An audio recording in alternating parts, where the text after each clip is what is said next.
বক্তব্য 23 তারিখ বিকেল অবধি নিজের শরীরের সমস্ত রক্ত ঘাম এক করে যান মানুষের বাড়িতে, বলুন কি আমাদের কথা। আমরা যে কথা বলছি, বেকার যুবকের চাকরির কথা, জিনিসের দাম কমানোর কথা, চোর মুক্ত বাংলা, দাঙ্গাবাজ মুক্ত দেশ, সংবিধান বাঁচাতে হবে, হলদিয়া শিল্পাঞ্চল তৈরি করতে হবে, বলুন গিয়ে মানুষকে। জিতবে এবার সায়ন, হলদিয়ায় হবে আবার শিল্পায়ন, তমলুক জুড়ে হবে আসল উন্নয়ন। এই লড়াই আজকে লড়ছি আমরা, এই লড়াই জেতবার জন্য লড়ছি। সবাইকে অসংখ্য লাখ সালাম, শুভেচ্ছা, অভিনন্দন।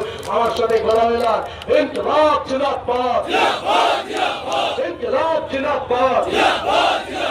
আগামী 25শে মে কাস্তে-আতুরি তারা চিহ্নে ভোট দিন, আগামী 25শে মে কাস্তে-আতুরি তারা চিহ্নে ভোট দিন, আগামী 25শে মে শিক্ষিত ছেলে মেয়েদের কাজের দাবিতে কাস্তে-আতুরি তারা চিহ্নে ভোট দিন, জিনিসপত্রের দাম কমানোর দাবিতে আগামী 25শে মে কাস্তে-আতুরি তারা চিহ্নে ভোট দিন, দিদি মোদি গোপন সেটিং এর বিরুদ্ধে কাস্তে-আতুরি তারা চিহ্নে ভোট দিন, 4 নম্বর বোতাম টিপে কাস্তে-আতুরি তারা চিহ্নে ভোট দিন।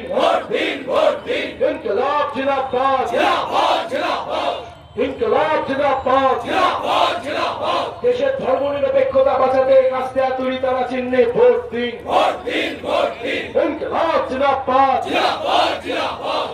হলদিয়া বলছে, হলদিয়া বলছে, তমলুক বলছে, গোলাঘাট বলছে, ময়না বলছে, নন্দকুমার বলছে, বৈশাদল বলছে, হলদিয়া বলছে, নন্দীগ্রাম বলছে, বিরোধীরাও বলছে, বিরোধীরাও বলছে।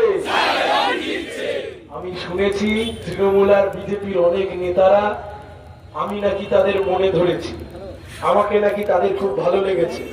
তৃণমূল আর বিজেপির প্রচুর কর্মীরা তারা চায়ের দোকানে গল্প করেছে যে সিপিআইএম এর প্রার্থীটা ভালো, সুন্দর কথা বলে, কাউকে অসম্মান করে না। আমি আপনাকে বলছি দাদা, আমি যদি আপনার মনে লেগেই থাকি, মন যদি আমাকে দিয়েই থাকেন, ভোটটা এবার দিয়েই দেন। 25শে মে 4 নম্বর বোতাম টিপে ভোটটা দিয়ে দেন।